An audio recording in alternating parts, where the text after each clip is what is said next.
ऐ मुनकिरे हैदर न हमें जोश दिलाओ, ऐ मुनकिरे हैदर न हमें जोश दिलाओ, बहलूल ही रहने दो न मुख्तार बनाओ। और जिस घर पे अलम है वहाँ तुम जाते नहीं हो, जिस घर पे अलम है वहाँ तुम जाते नहीं हो, जन्नत में भी अलम है वहाँ जाके दिखाओ। और है नामे अली तुमको मिटाने का बहुत शौक, है नामे अली तुमको मिटाने का बहुत शौक। कुरान में लिखा है मिटा कर तो दिखाओ। और काबे पे निशानी है मेरे मौला अली की, काबे पे निशानी है मेरे मौला अली की। गर बाप के हो काबे की दीवार गिराओ।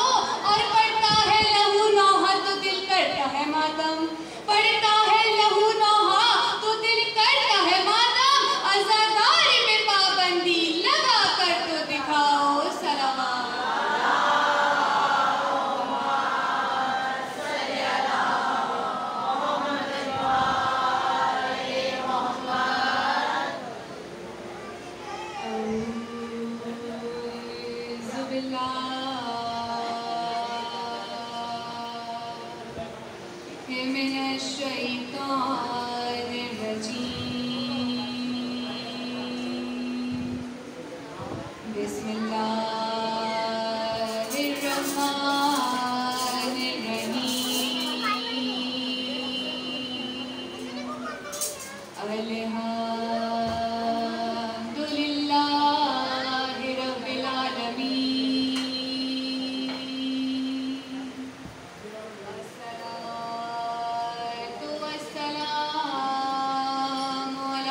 अशरफुल अंबिया वल मुरसलीन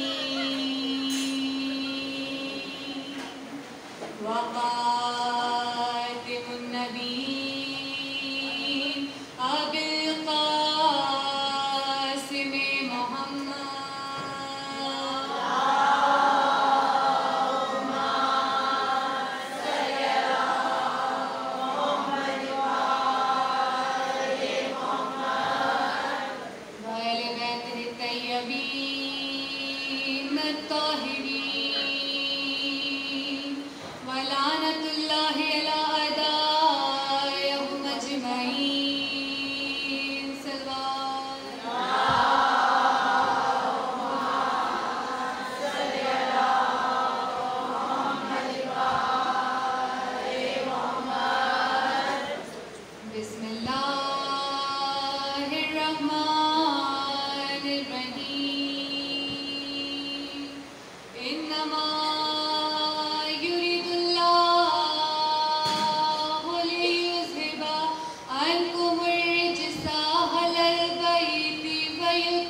तमाम हमद है उस खालिक़े अज़ल के लिए, तमाम हमद है उस खालिक़े अज़ल के लिए, सुकून झील को देता है जो कवल के लिए। और मैं उसके नाम से करती हूँ इब्तिदाए कलाम, मैं उसके नाम से करती हूँ इब्तिदाए कलाम, कि जिनके नाम फरिश्तों ने भी संभल के लिए। और फिर इसके बाद अली मुर्तज़ा का जिक्र चले, फिर इसके बाद अली मुर्तज़ा का जिक्र चले, कि जिनके नाम खुदा ने बदल बदल के लिए, कि जिनके नाम खुदा ने बदल बदल के लिए। तमाम तारीफे तमाम कर हमद सना। उसी वादहु ला शरीक के लिए ज़ेबा है जिसने इस कायनात को खल्क़ किया। जो रहमान है, रहीम है, अला कुल्ले शै कदीर है कि जिसके कब्ज़े कुदरत में हम तमाम इंसानों की जान और माल है। कि वो खुदा जिसने हमें अपनी बेशुमार नेमतों से नवाज दिया कि हम उसकी एक नेमत का शुक्र अदा नहीं कर सकते कि उसने हमें बेशुमार नेमतों से नवाज दिया। और सिर्फ अपनी खास नेमतों से नवाज कर हमें दुनिया में ऐसे नहीं छोड़ दिया, बल्कि शुक्र है उस परवरदिगार का कि जिसने अपनी बेहतरीन हिदायत हमारे लिए मुंतखब कर कि वो खुदा ऐसा अव्वल कि उससे पहले कोई ना था और ऐसा आखिर कि उसके बाद कोई ना होगा। ऐसा रहमान और रहीम रब कि उसका कोई शरीक नहीं। कहते हैं ना कि वो खुदा जो कि आँख नहीं रखता पर उसकी दुनिया में मौजूद हर शय पर नजर है। वो खुदा जो कि कान नहीं रखता पर सबकी दुआएं सुनने वाला भी वही खुदा है और मुस्तजाब करने वाला भी वही खुदा है। और वो खुदा जो कि हाथ नहीं रखता पर सबको रिज़्क़ अता कर रहा है, यहाँ तक कि एक ड्यूटी को रिज़्क़ अता करने वाला भी वही खुदा है। और जब उसी खुदा ने चाहा कि मैं पहचाना जाऊँ तो खुदा ने अपने नूर से सबसे पहले नूरे मोहम्मदी को खल्क़ फरमाया। फिर इसी नूरे मोहम्मदी के नूर के दो टुकड़े किए, एक नूरे अली बनाया, एक नूरे फातिमी बनाया। और कहते हैं कि खुदा को इस नूरे मोहम्मदी से इस कदर मोहब्बत थी, इस कदर प्यार था कि जब हम खुदा की नाज़िल करदा किताब, मोजिज़नुमा किताब कुरान मजीद की तिलावत करते हैं तो हमें मालूम होता है कि खुदा ने रसूल खुदा की कितनी सिफ़ात को कुरान मजीद में बयान फरमाया। यानी कि अगर खुदा को इस नूरे मोहम्मद की सरदारी पसंद आई तो यासीन कह दिया, अतात पसंद आई तो ताहा कह दिया, चादर पसंद आई तो या अय्युहल मुज़म्मिल कह दिया। और अगर बहुत ज्यादा प्यार आया, बहुत ज्यादा मोहब्बत आई तो या हबीबुल्लाह के नाम से कुरान में पुकारा है। और बस फरमा दिया कि यही वो हस्तियां हैं कि जिनकी मोहब्बत में मैंने इस कायनात को खल्क़ कर दिया। बेशक यही वो हस्तियां हैं जो कि वजह तख्लीक़ कायनात हैं कि जब खुदा ने एक मोहब्बत भरी निगाह नूरे मोहम्मदी पर डाली तो ये कायनात खल्क़ हो गई। जब इसी नूरे मोहम्मदी ने एक मोहब्बत भरी निगाह नूरे अली पर डाली तो जन्नत और दोज़ख खल्क़ हो गए। क्योंकि आप सब जानते हैं कि मेरे मौला अली क़सीमुल जन्नत वन्नार है, जन्नत और दोज़ख के तक़सीम करने वाले हैं। और जब इसी नूरे अली ने एक मोहब्बत भरी निगाह नूरे फातिमी पर डाली तो नमक और पानी खल्क़ हो गए जो कि मेरी बीवी का हक महर है। और जब इसी नूरे फातिमी ने एक मोहब्बत भरी निगाह नूरे हसन और हुसैन पर डाली तो दुनिया का गोशा गोशा सज गया, दुनिया का गोशा गोशा सज गया। बस इसके बाद खुदा ने हज़रत आदम और जनाबे हव्वा को खल्क़ फरमाया और दोनों को बहिश्त में भेज दिया गया। और जन्नत में भेजने से पहले ताकीद कर दी गई कि देखो दोनों यहाँ पर ऐशो इशरत की ज़िंदगी गुजारो, आराम और सुकून की ज़िंदगी गुजारो, लेकिन देखो फला दरख्त के करीब मत जाना, उससे हाथ मत लगाना। उसे हाथ लगाने का इख्तियार सिर्फ उन्हीं के पास है कि जिनके पास जन्नत के इख्तियारात हैं। बस एक बार हज़रत आदम और जनाबे हव्वा को बहिश्त में भेज दिया गया, दोनों जन्नत में रहने लगे। मगर एक रोज़ ऐसा आया कि हज़रत आदम उस पेड़ के करीब चले गए, उनसे तरके औला हो गया, जिसकी वजह से उनको बहिश्त से निकाल दिया गया। और निकाला भी कुछ इस तरह कि हज़रत आदम को एक अलग सरजमीन पे भेजा गया, जनाबे हव्वा को एक अलग सरजमीन पर भेजा गया। अब हज़रत आदम जनाबे हव्वा की जुदाई में बहुत ज़्यादा रोया करते थे, बहुत ज़्यादा गिरिया किया करते थे कि एक रोज़ आसमान से जिब्राइल अमीन नाज़िल हुए, कहा कि ए आदम आखिर इतना गिरिया क्यों करते हो, आखिर इतना क्यों रोते हो, भाइयों नस्मा का विर्द क्यों नहीं करते जो कि अल्लाह ने तुम्हें सिखाए थे, जो कि अल्लाह ने तुम्हें तालीम फरमाए थे। एक बार आदम को वो अस्मा याद आए, आदम ने उन अस्मा का विर्द करना शुरू किया, मुश्किल आसान हो गई। वापस जन्नत में पहुंचे, जन्नत में पहुंच के जनाबे हव्वा से मुलाकात हुई,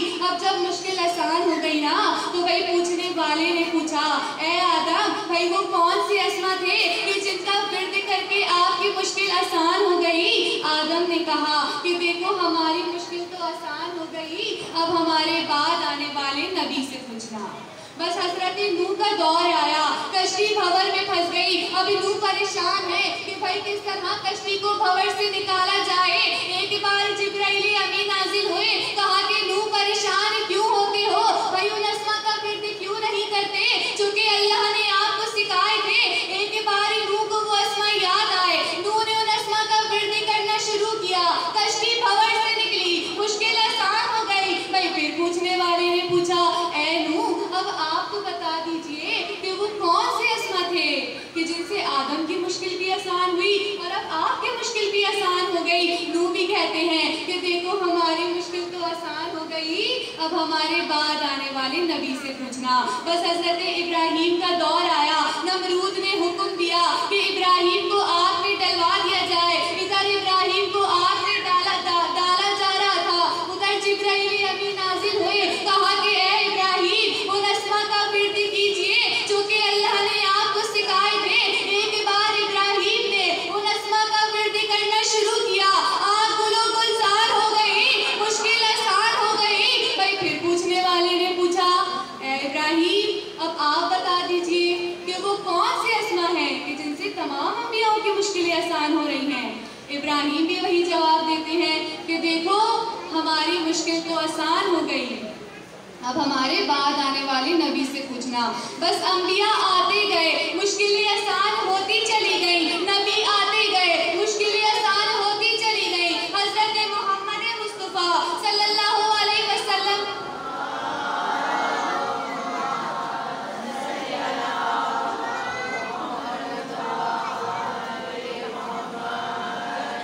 बस एक बार रसूल खुदा का दौर आया, लोग रसूल से 40 रोज तक अलग ले लेकर जाते रहे मगर कोई भी खैबर पता नहीं कर पा रहा। अब रसूल परेशान है कि भाई किस तरह खैबर पता होगा।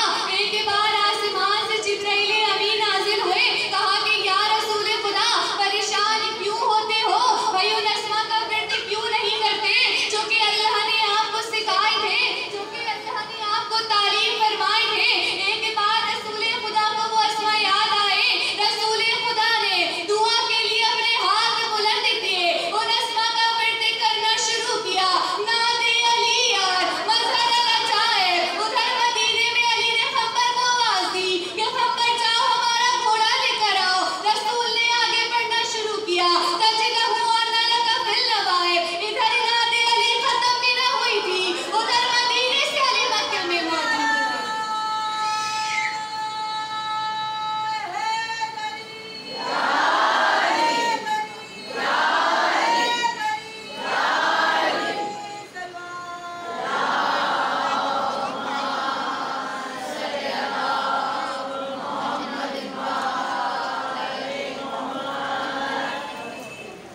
इधर नादे अली खत्म भी ना हुई थी कि अली मदीने से मक्के में मौजूद थे।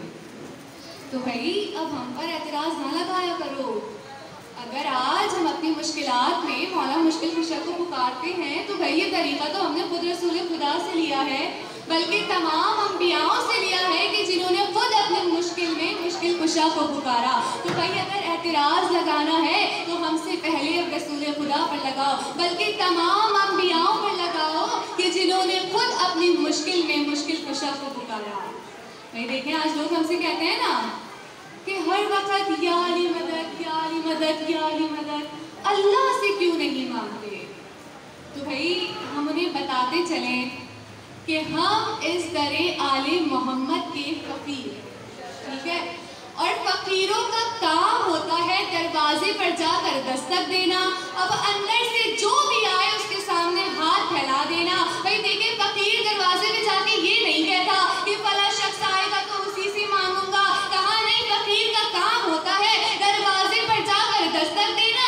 अब अंदर से जो भी आए उसके सामने हाथ फैला देना। तो भाई हम भी तो यही कह रहे हैं कि हम मांगने खुदा के घर पे ही गए थे मगर उस घर से अली के सिवा कोई आया ही नहीं। भाई खाना-ए-काबा में अली के अलावा किसी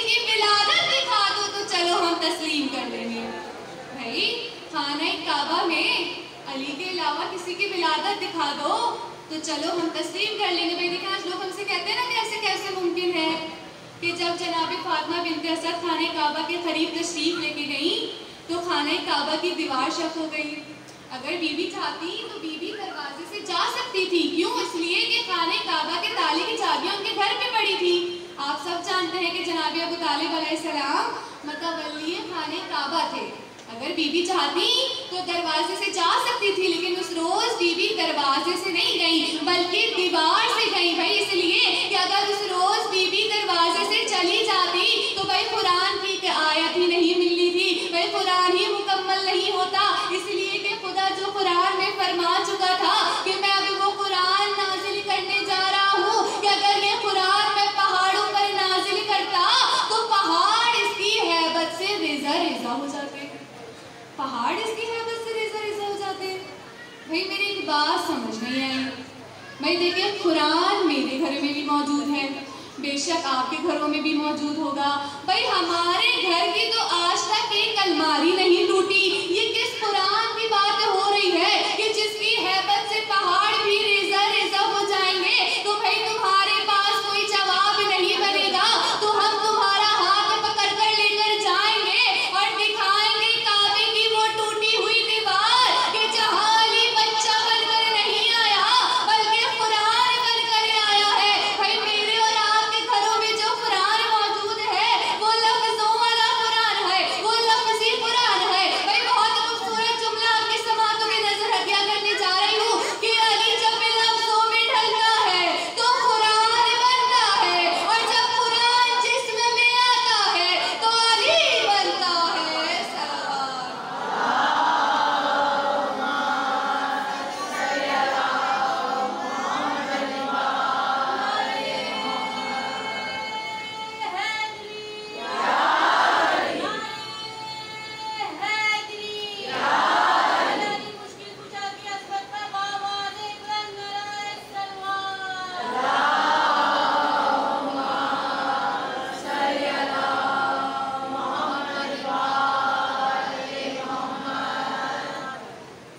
कि अली जब लफ्जों में ढलता है तो कुरान बनता है, और जब कुरान जिस्म में आता है तो अली बनता है। इसी आयत को बहुत ही तेजी के साथ मुकम्मल करते हुए कि इसी आयत के फौरन बाद खुदा कुरान में इरशाद फरमा रहा है कि और कुरान में एक छुपी हुई किताब है जिसे ताहिरीन के अलावा कोई छू नहीं सकता। भैया दो सहाबी आपस में बैठे इस आयत की तफसीर पर तबसरा कर रहे थे कि सामने से सलमान फारसी का गुजर हुआ। एक सहाबी ने कहा वो देखो अली का शागिर्द जा रहा है, इसे बुलाओ, अब हम इस आयत की तफसीर सलमान से पूछेंगे। बस एक बार सलमान को बुलाया गया और सलमान को आयत पढ़ के सुनाई गई कि भाई अल्लाह कुरान में कह रहा है कि और कुरान में एक छुपी हुई किताब है जिसे ताहिरीन के अलावा कोई छू नहीं सकता। क्या तुम बता सकते हो कि वो किताब कौन सी है? भैया दोनों सहाबी सोच रहे हैं, एक बार दुरूद करते हुए आगे आगे आ जाएं आप लोग।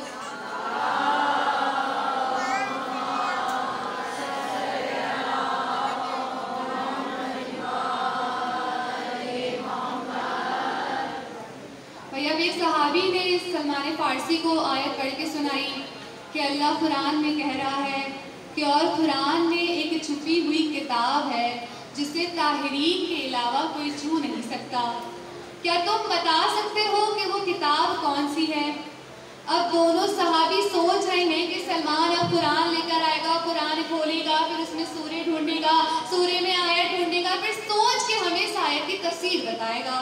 लेकिन सलमान ने ऐसा कुछ नहीं किया। कहा ये बताओ तुम्हें इस आयत की तफसीर बताऊं या दिखाऊं? बस अब दोनों सहाबी कहने लगे भाई दिखा दे तो बात ही क्या है।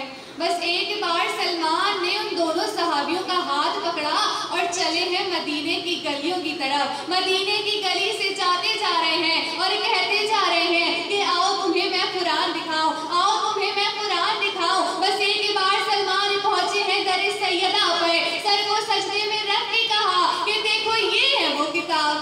कहा ये है वो किताब। अब दोनों सहाबी एक दूसरे को देख रहे हैं, भाई कह रहे हैं कि भाई सलमान बूढ़ा हो गया, कैसी बातें कर रहा है, भला ये किताब कैसे हो सकते हैं। सलमान ने कहा ये बताओ कुरान में क्या होता है। सहाबी कहते हैं कुरान में आयतें होती हैं। सलमान कहते हैं देखो अभी दरवाजा खुलेगा, मैं तुम्हें आयतें चलती हुई दिखाऊंगा, मैं तुम्हें आयतें चलती हुई दिखाऊंगा। तो भाई अली काबे में बच्चा बनकर नहीं आया बल्कि कुरान बनकर आया है। और ये मैं नहीं कह रही बल्कि खुद रसूल खुदा ने इरशाद फरमाया था कि अली मिसलुन काबा, के अली की मिसाल मेरी उम्मत में काबे जैसी है। और कब फरमाया था भाई सबको याद होगा, फतेह मक्का। फतेह मक्का में क्या हुआ था, जब रसूल मक्के को फतह करके आए तो एक बार हज की नियत से खाने काबा आए और नमाज़े ज़ोहरैन का वक्त हो गया। बस एक बार बिलाल हबशी को बुलाया गया। बिलाल हबशी आप सब जानते हैं कि उस दौर के मुअज्जिन थे, अजान दिया करते थे। एक बार बिलाल हबशी को बुलाया गया और कहा कि जाओ बिलाल आज खाने काबा की छत पर जाकर अजान दो। भैया बिलाल बहुत खुश है कि आज उसकी बड़ी सादत नसीब हो गई कि खाने काबा की छत पे जाकर अजान दूंगा। अभी सुनते जाइएगा कि आगे होता क्या है। बस एक बार बिलाल को कहा जाओ बिलाल आज खाने काबा की छत पे जाके अजान दो। बस एक बार बिलाल खुशी खुशी चले हैं, पहुंच गए खाने काबा की छत पर। अब बिलाल जो अब तक इतने खुश थे ना, एक बार परेशान होने लगे। और परेशान भी क्या सोच के हो रहे हैं, वही सोच रहे हैं कि अब तक अजान दिया करता था मस्जिद से तो रुख खाने काबा की तरफ होता था, आज रसूल खुदा ने खाने काबा की छत पर भेज दिया है। अब समझ नहीं आ रहा कि किस तरफ रुख करके अजान दूं। बस ये सोच रहे थे भाई रसूल जो के दिलों का हाल जानते हैं, गैब का हाल जानते हैं। एक बार कहा बिलाल परेशान क्यों होते हो। बिलाल कहते हैं कि या रसूल खुदा अब तक अजान मस्जिद से दिया करता था तो रुख खाना काबा की तरफ होता था, आज खाना काबा की छत पर भेज दिया है। अब समझ नहीं आ रहा कि भाई किस तरफ रुख करके अजान दूं। बस ये सुनना था। रसूल खुदा कहते हैं बिलाल ढूंढ मचने में अली कहाँ है, ढूंढ मचने में अली कहाँ है। बस जिस तरफ अली होंगे उसी तरफ रुख करके अजान दे दे। भाई अब आप मुझे बताएं कि हम नमाज किस तरफ रुख करके पढ़ते हैं। भाई काबे की तरफ रुख करके पढ़ते हैं ना, तो भाई हमारी नमाजों का मरकज है खाना काबा और खाना काबा का मरकज है अली इब्ने अबी तालिब। भाई अल्फाज बदल कर बोलूं तो हमारी इबादतों का मरकज है खाना काबा और खाना काबा की इबादत का मरकज है अली इब्ने अबी तालिब। तो भाई जब खाना काबा की इबादत अली के बगैर मुकम्मल नहीं होती तो तुम्हारी इबादत अली के बगैर कैसे मुकम्मल हो जाती है।